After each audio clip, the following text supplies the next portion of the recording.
Welcome to the Higher Ed Demand Gen podcast, helping higher education marketing leaders share knowledge about learning, strategies, and tactics that are relevant today. See what you can learn today by listening to one of our episodes. Hello, everyone. Welcome to the Higher Ed Demand Gen podcast, hosted by Concept 3D. If you like our content, please follow and subscribe to us on Spotify, Apple, Google, wherever you listen to us. My name is Shiro Tori, and I'll be your host today. And on today's episode, we will be asking ourselves, did COVID kill the campus tour? And let's talk a little bit also about what's working now. So for the conversation, I'm very excited. I'm actually more than excited to have this guest on today. I've been kind of chasing him down for a while. So we're going to have Seth Odell on the show today. He is the founder and CEO of Kanahoma, and he also co-hosts the Higher Ed Pulse podcast. Welcome to the show, Seth. Yeah, thanks so much. I'm really excited to be here. Appreciate you reaching out and work with me. I'm looking forward to the conversation. Fantastic. And I love asking all my guests this to start. What do you love about higher ed? What I love most about higher ed is how transformative it is. Education is the great equalizer. And I definitely was raised with that belief. My grandfather was a college president. My grandmother built one of the first adult advising programs in the 80s. Definitely have a family history of believing that education can transform. And so I love all forms of it. But mostly I really love open access education that reaches folks and makes a huge difference in their families generationally. So to me, it's just so cool, right? I always tell marketers in higher ed, we don't sell vacuums. Like, this is important, impactful work. And just, the purpose and the impact of higher ed is what makes me proud to be a part of the industry. That's great. Thanks so much for sharing that. All right. Well, yeah, I'd love to get started with the show here today. Can you tell us a little bit about your background as well as Kanahoma as well? Yeah, absolutely. So I've been in the higher ed space for a little less than 20 years. I did about 4 years at UCLA and then another 4 years at Southern New Hampshire University. During my time at SNU, we went from 7,000 to 70,000 students. And so it's really rapid growth, all online.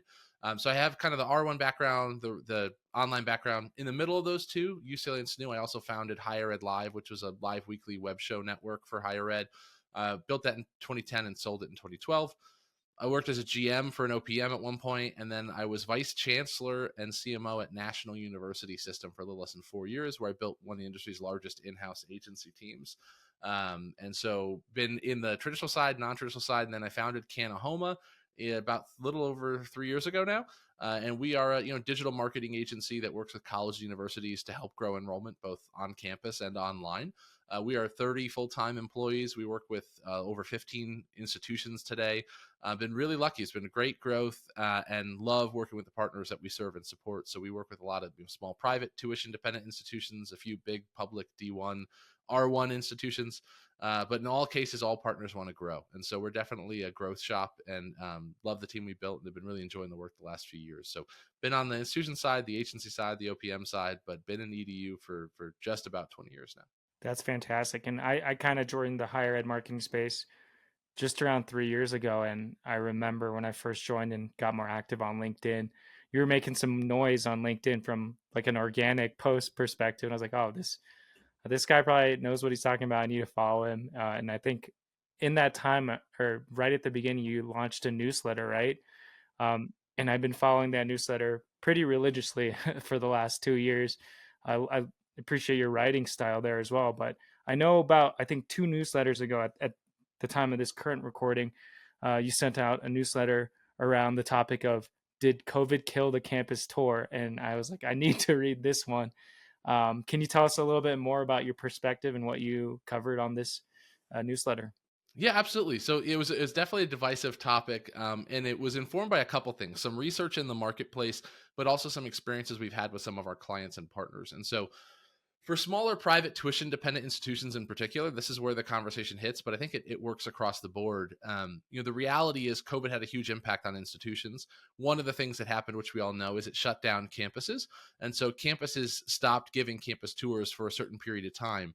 For some folks, that was only a few months. If you're in some areas like Florida or Texas, potentially. In some other areas, it was really dramatic. Like if you were in the LA area, you were closed for over a year. But collectively, what happened is we sort of had this cycle during COVID where a whole generation, or a whole class of students didn't go on a campus tour in the traditional fashion. And so you would think that now that we are sort of post-pandemic, although COVID's still around, that we would be recovering from that. But what we're seeing in the data is that students are not returning to campus tours at the volume that they did before COVID. And so even though enrollments have recovered in a lot of cases, campus visits have not. That is something that we've seen across multiple partners, but also it was really highlighted in some research from Encora that they put out. And I think really it's the Encora research that I think highlighted how significant this is. They talked about that, while 82% of high school sophomores and juniors say they plan to visit a campus before they apply, only 48% of seniors actually have. And so what we're seeing is both a decline in visit volume, but also a shift in when the visit is hitting in the cycle. And so what it means is people are visiting less and they're visiting later. And that has a huge impact because I think for most of us that have been in higher ed a long time, we always hear the story that nothing converts better than a campus tour. All we have to do is get them to campus and they'll convert. According to the data from Encora, that's no longer the case. There's actually other sources that perform better than a campus tour, including college websites, even email marketing from the survey work that they did. And so while things have shifted since COVID, the biggest change has been this dramatic drop in the influence of campus tours and open houses because people are visiting less and visiting later. And it's not just, visits are less important. It's really complicated because the timing of those visits shift would come post-application. And so we as marketers, if you're using a similar drip series that you used 2 or 3 years ago to drive visits, it may not be as effective today. And so the landscape has shifted. Has COVID totally killed the campus tour? No, people are still taking it, but it's certainly killed the relevance of the campus tour and it's killed the role that it plays in the decision-making process. And so for me, this is one of the bigger conversations, and I'm kind of surprised more people aren't having it because the data is pretty clear that something like really big has shifted, and I don't think it's going to recover. And I think this is like a moment in time where the role of the visit is going to be evolving, and we're not looking back.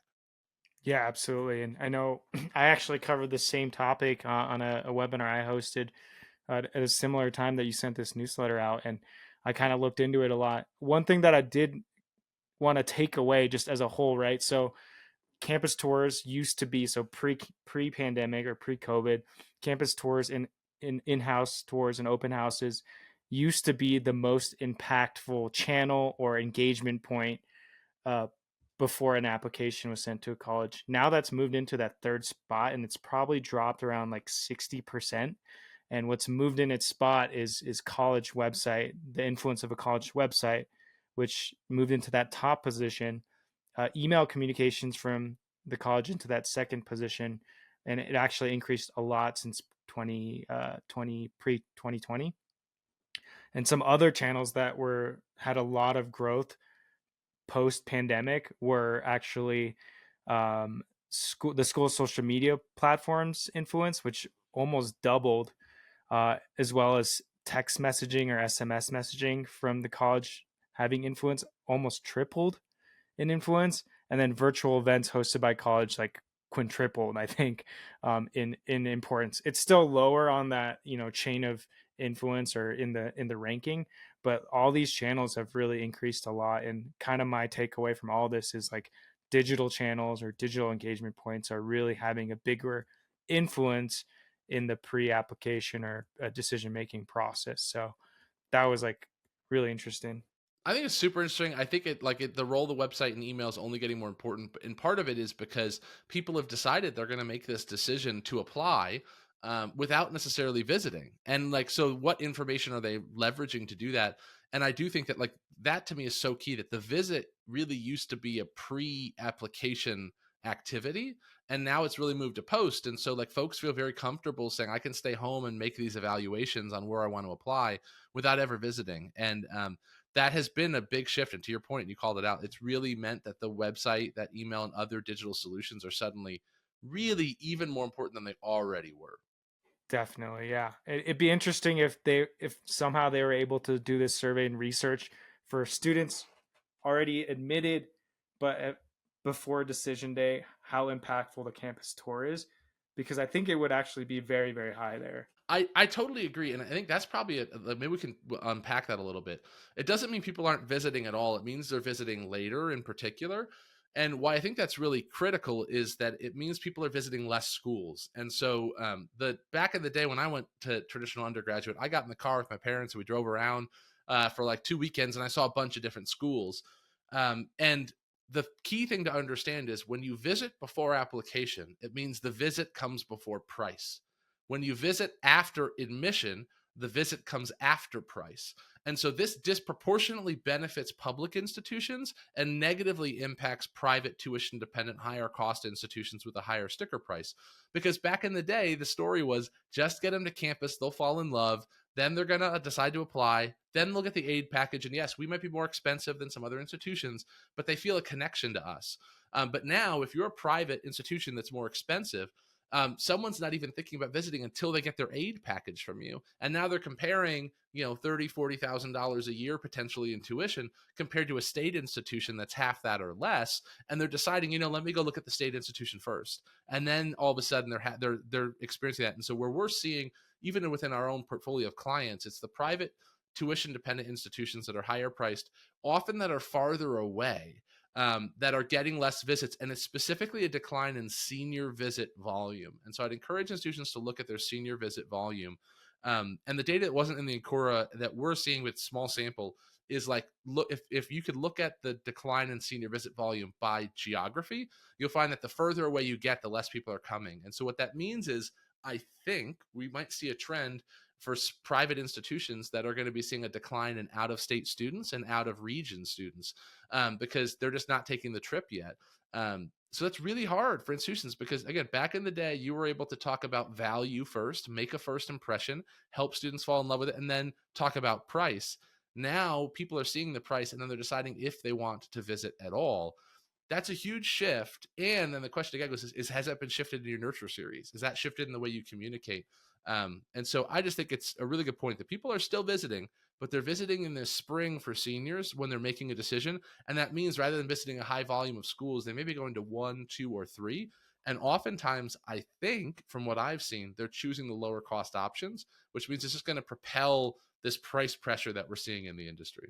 That's amazing. And in terms of that seasonality shift that you're seeing, I think I had another guest on here actually that talked about how they've changed their email drip or their email campaigns to bring a lot more of the informational stuff that students need up front, and then packaging like come to our campus, right? Come for a tour, inviting them to campus, maybe even subsidizing some of that and bringing that later into the funnel, like in the spring. Yeah, that's such an important point. And some schools are doing some innovative things around that. There's schools that'll pay for hotel rooms, in the market. There's a lot of schools that are having success with visit scholarships.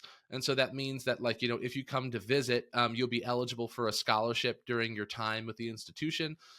Those kind of offers are important, I think, to get students to campus. And to your point, historically, one, you may not have been offering them, but two, even if you have, you may have been communicating that as a junior visit offer, which you still want to push junior visits. But if you know now that more senior visits are going to visit, that push later is even more important. And so it does mean you may have to do things differently, and otherwise you may just have to do things at a different time. And it just shifts kind of the way we communicate, which is not a small thing, right? Like, the email series that we have built out into our CRMs for a lot of schools are dozens, sometimes hundreds of emails. Like, you're talking about like potentially really shifting your offer strategy, or at a minimum layering in, another series on top of that. Now it's a senior visit campaign on top of everything else. That's fantastic. And I know, speaking of driving more campus visits, I know one of your clients, you've had some success with driving, some of those campus visits and requests for information from the digital campaign side. Can you tell us some advice on like how to go about that, or when to know that it's the right solution for you or the right test for you? Yeah, absolutely. So that is a really key one. One of the things that we're seeing is a need to find new digital sources to drive visits. And so it's like, well, maybe email and phone call and text aren't the only ways to do it. And so, we have one partner where we're able to drive sub $100 campus visits from paid social ads. And so that's quite literally using like, Meta and Instagram ads targeting towards, high school juniors and seniors, specifically driving to a campus visit RSVP page. I would really encourage institutions to explore doing that. Like, traditional undergraduate doesn't use the RFIs or the request for information forms in the same way that like adult or online education does. Adult and online education is heavy, fill out an RFI and we call you with a call center. But most institutions aren't staffed at the traditional undergraduate level to do outbound calling to high school juniors and seniors. And I don't know if you know any high school juniors, seniors, but like they're not picking up the phone. Like they don't want to have a call anyway. And so I think the idea is, can you drive someone to a visit directly and create an RSVP as an action? I would encourage folks to test that. It does not work across all partners from the same cost perspective, but it's definitely something that can work and something that we've seen work and is worth testing out and exploring. That's fantastic. And, moving a little bit away from just specifically driving in-person visits, are you seeing schools that are seeing success from, let's start with text message marketing. I know that grew a lot from post-pandemic. I can definitely see why that's working, right? Because again, like you said, students don't like getting called. They may be new to email. If I was 17 or 18, new email might be a little bit newer to me. But yeah, just want to see what you're seeing in the market there. Yeah, I think a lot of folks are doing SMS these days, and so that is like a factor. But the question is, how well are you doing it, and where are you doing it? And so there's a couple tips that I've seen. The first is to be as conversational as possible. You want these texts to be coming from a person, not from a brand. And so that's one piece. The second is you don't want to just like drive people to emails or websites. You want them to be able to complete the call to action in the SMS. So the first is like make it personal to the person and to the sender and the recipient. The second, I think, is to make the call to action something that can be completed in a text exchange. So it's not like go back to the application or do these things. Like, where can we push the conversation forward as much as possible? And then the third thing I would say that's the newest is like an SMS campaign for parents would be just fantastic.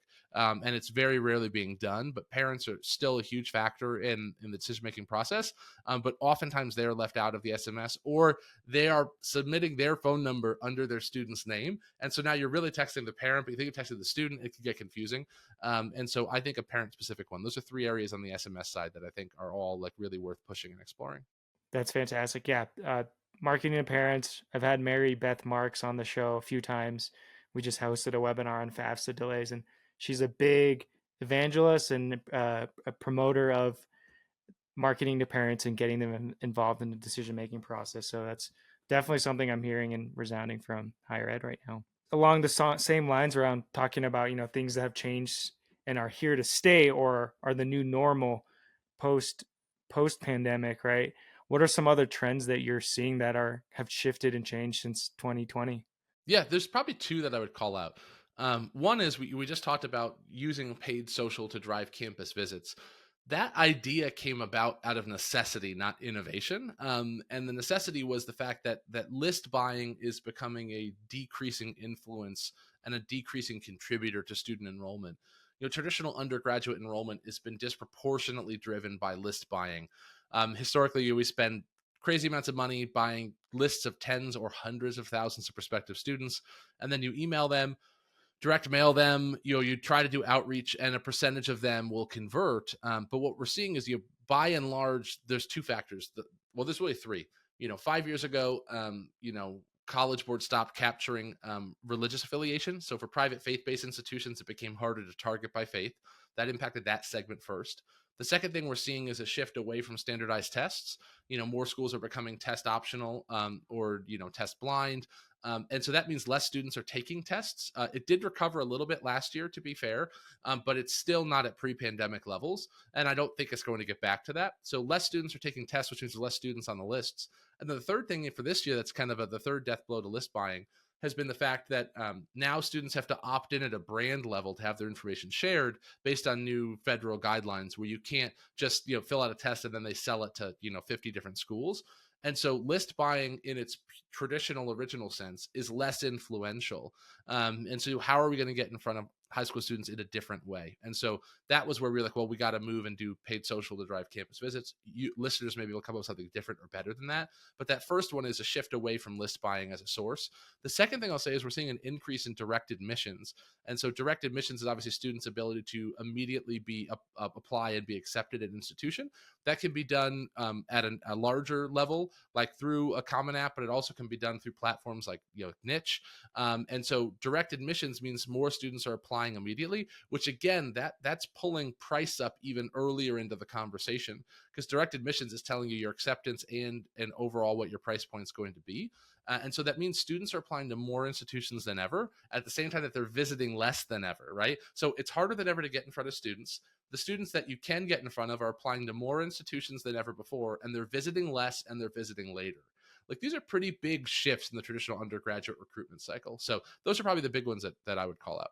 So in the case of, like, students are applying to more institutions than ever before, is it like from an institution's perspective as an enrollment marketer or brand marketer, like how do you differentiate yourself, or what are some tips to make that student really want to attend your institution over the many they've applied to? Because you said, again, there's increasing choice. Yeah. So to me, this is like working the funnel masterfully. So if it's like, okay, the direct admissions is coming sooner. One is, okay, well, like, let's drive direct admissions. Let's participate in that. The quality is going to be lower. You may yield anywhere from 15% to 10% or less. But like, let's still focus on that. But those are happening in places outside of your website. So like, even outside of the Encura data, it means your digital presence is bigger than just the .edu. Like, what is your profile on third-party sites? Is going to be a key piece of that. And then how do you respond to direct admission? And then how do you work direct admission? I have seen multiple institutions that are working their direct admission students the same as other admitted students. And that's a mistake, because, if an admitted student has had a visit or has had engagement with you, that's fundamentally different than a direct admission student who's maybe never spoken to anybody and never visited. And so historically, a lot of folks have done funnel management based on status stage. Have you been admitted or not? Have you applied or not? I think we now have to have very clear bifurcated segments within the funnel, which is like, this is an application, and it's either like sorry, I have like a weird reaction for watching that video that just popped up behind me. That's so funny. That's great. Fireworks. Those fireworks, if you're listening, just imagine beautiful fireworks appearing. The idea to me is that, like, you now have an application or admission, but within that, you need to know whether or not it was a visit or a no visit, and whether or not it was an engagement or a no engagement. And that based on that, you need to have different communications and different guidance and different outreach. It just means that the funnel is even more complicated, and that the reliance on digital experiences are more important than ever. Your campus map, your virtual campus tour, the content that you can engage with is paramount, because students are relying on that more and more. And so to me, it's making sure that you have a nurture series that is pushing people to learn more about the interests that matter to them. So I talk a lot to folks about interest-based segmentation. Don't just segment based on academic area of interest, but are they interested in clubs or not, or sports or not? Are they from out of state or in state? The more that we can tailor that outreach based on that, utilizing our CRM, the better.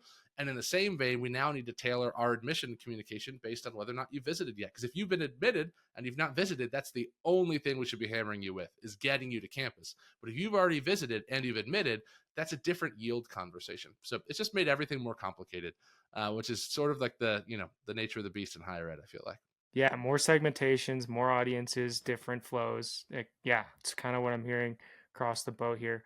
One other flip side to everything you just said, like, if you're a smaller regional institution, one thing I'm hearing a lot is, like, you can't be everything to everyone, right? Like a D1 or R1 school can be.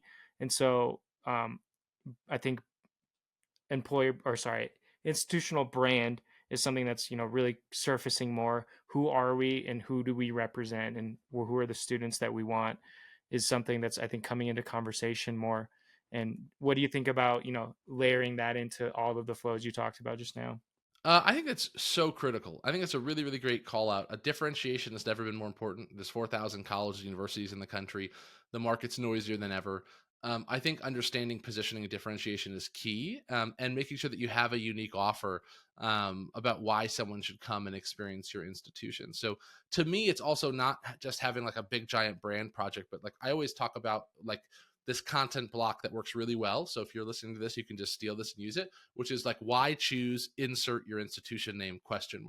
And it's like, what are the 4 to 6 bullets under why choose institution name?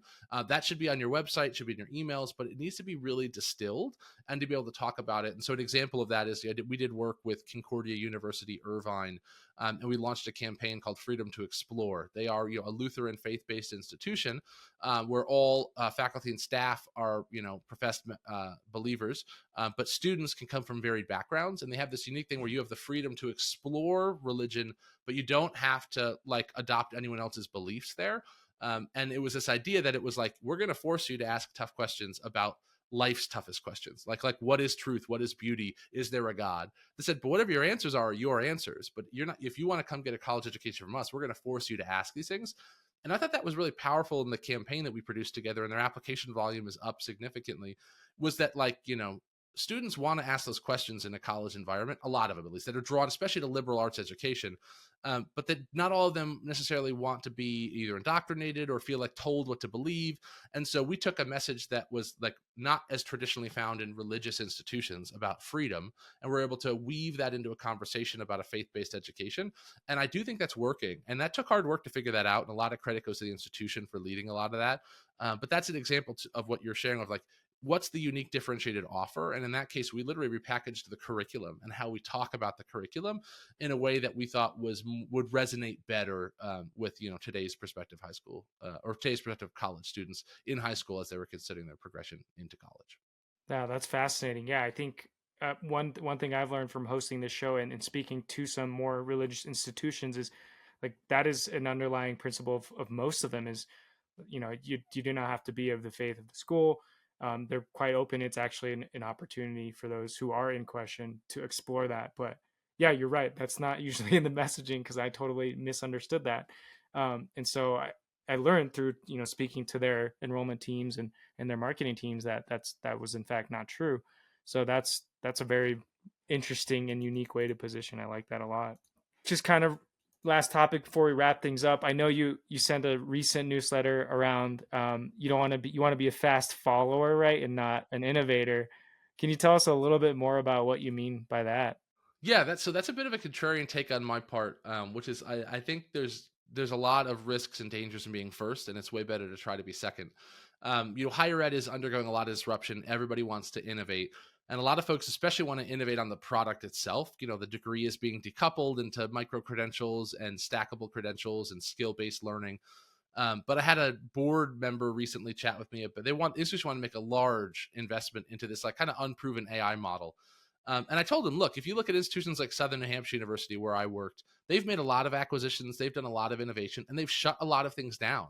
Like when you are a large provider that's driving, hundreds of millions of dollars in revenue a year, you can invest in R&D at a level where, research and development is not always successful. And so you look at schools like SNU or others, they often do things that don't work, and they do that because they have the budget to do it. But if you're a mid-market player and you're going to make this bet, like that's a huge bet. And the question I always ask people is like, why do you think you're going to outperform better resourced and more successful institutions? Because respectfully, you're not outperforming them today, at least from an enrollment perspective. And my advice is you do not need to be first, you need to be second, which means like don't buy any product without a case study. A lot of the innovation is going to come from the outside of the market. If it comes from inside the institution, people share a lot, go to the conferences, listen to the webinars, stay in touch.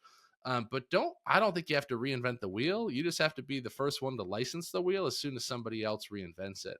And so I would push the costs and the burdens of innovation onto others, and I would focus on being a fast follower. I think it's a contrarian opinion. Not everybody likes that. Everybody thinks they're supposed to innovate. But the reality is if you want to survive and thrive, I just think there's a better chance of being a fast follower than it is to suddenly imagine that you can just wake up one day and be first. And maybe you can do it, and maybe your institution can pull it off. But for most institutions, I think abandoning the aspirations of being first and embracing the realities of being second would probably serve the institutions well. Got it. So maybe even a caveat in parentheses that if you're not, if your budget in your institution isn't the highest in the top 50 of the United States, maybe being a fast follower is better. That makes sense. Yeah, 100%. What are you seeing in terms of like, okay, what are some trends in higher ed that, or schools or examples that you see of fast following that have been successful? So I would say, like, when you look at growth of new technology, so the area that's probably going to come out first and foremost is going to be how we integrate like AI into student nurture and communications. I think most of the innovation that we're going to see is not going to be coming from the or is not going to be coming from the institutions themselves. And so even if we look at this historically, examples I would say, like one from way in the past would be like the migration off of Blackboard as an LMS into more innovative LMS platforms like a Canvas from Instructure.